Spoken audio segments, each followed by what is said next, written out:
Olá, pessoal! Vamos tratar agora sobre o artigo 357. O nome iuris desse artigo é exploração desse tipo penal, é exploração de prestígio. Olha só o que diz, gente. Solicitar ou receber dinheiro ou qualquer outra utilidade a pretexto de influir em juiz, jurado, órgão do Ministério Público, funcionário de justiça, perito, tradutor, intérprete ou testemunha. Gente, esse tipo penal é muito parecido com o outro que a gente estudou.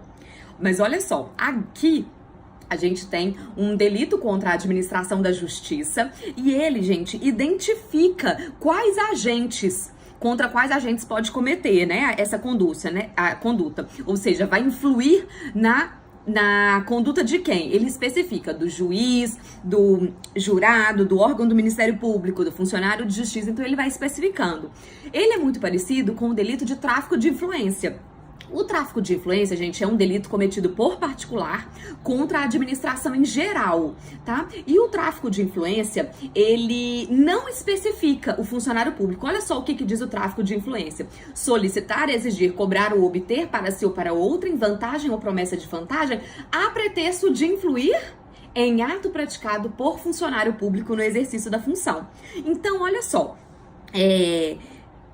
existe também uma outra diferença que é quanto aos verbos, né? No tráfico de influência a gente tem solicitar, a gente tem exigir, cobrar ou obter. Já na exploração de prestígio a gente só tem solicitar ou receber, tá? Não tem outros verbos, tá bom? Então assim, essa é uma diferença e as pessoas são outras diferenças. As pessoas... a pessoalidade, né, dos delitos é uma outra diferença entre esses dois tipos penais. O que acontece, gente, é que além de a gente ver em qual núcleo do tipo encaixou a conduta, a gente precisa também entender se for especificamente em relação a uma dessas pessoas do delito 357, a gente encaixa nele. Se for qualquer outro funcionário público, vai encaixar no tráfico de influência. Ok? Entendido? A pena, gente, da exploração de prestígio é a reclusão de 1 a 5 anos e multa. Parágrafo único. As penas aumentam-se de 1/3 se o agente alega ou insinua que o dinheiro ou utilidade também se destina a qualquer das pessoas referidas neste artigo, né? Então aqui a gente tem uma causa especial de aumento de pena.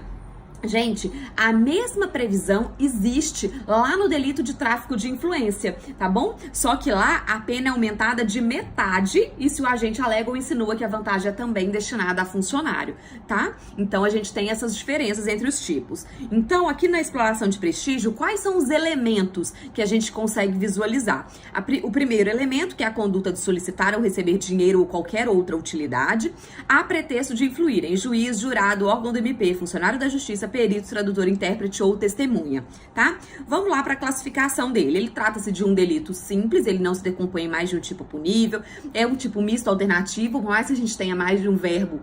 Se o agente praticar os dois núcleos do tipo no mesmo contexto fático, ele vai responder por crime único, tá? Ele é uniofensivo, ou seja, a gente tem o bem jurídico sendo protegido, o único bem jurídico sendo protegido, que é a administração da justiça. Quanto ao sujeito ativo, ele é comum, ou seja, ele pode ser praticado por qualquer pessoa. A mesma classificação, gente, quanto ao delito de tráfico de influência. Quanto ao sujeito passivo, gente, ele também é comum, porque ele pode ser praticado contra qualquer pessoa, tá? O sujeito passivo dele. Ele é um tipo doloso, a gente não tem a modalidade culposa. Ele é comissivo, porque ele depende de um agir do agente. Ele pode ser praticado de forma livre, o tipo não especifica a forma como deve ser praticada a conduta. Ele é um tipo instantâneo, ou seja, a consumação se dá num determinado momento. Ele é monossubjetivo, ou seja, ele pode ser praticado por apenas um agente, né? Ele é de concurso eventual. Ele é unissubsistente ou plurissubsistente, ou seja, vai dependendo do caso concreto para a gente poder fracionar ou não intercrímenes e aí admitir ou não a tentativa. Ele é transeunte, ou seja, ele não deixa vestígios. Ele é um crime de dano, ou seja, o agente, quando ele pratica, ele não visa simplesmente expor a perigo o bem jurídico tutelado. Ele pode ser, gente, formal ou material. Na conduta de solicitar, a gente já estudou bastante, né, essa classificação de formal e material quanto a esses verbos solicitar, receber, né? Então, quando ele solicita, explícita, gente, ele é formal, porque não necessariamente vai haver o resultado naturalístico, que é o recebimento. Já na conduta de receber, ele vai ser material, porque a gente precisa do resultado naturalístico para a consumação. E ele é um crime de médio potencial ofensivo. A pena dele, gente, é de reclusão de 1 a 5 anos. Ou seja, ele admite a suspensão condicional do processo, mas ele não é julgado pelo juizado especial criminal e ele admite prisão preventiva para o agente primário. Ok, gente? Então, com isso, a gente encerra o tipo penal do artigo 357. Um abraço para vocês e bons estudos!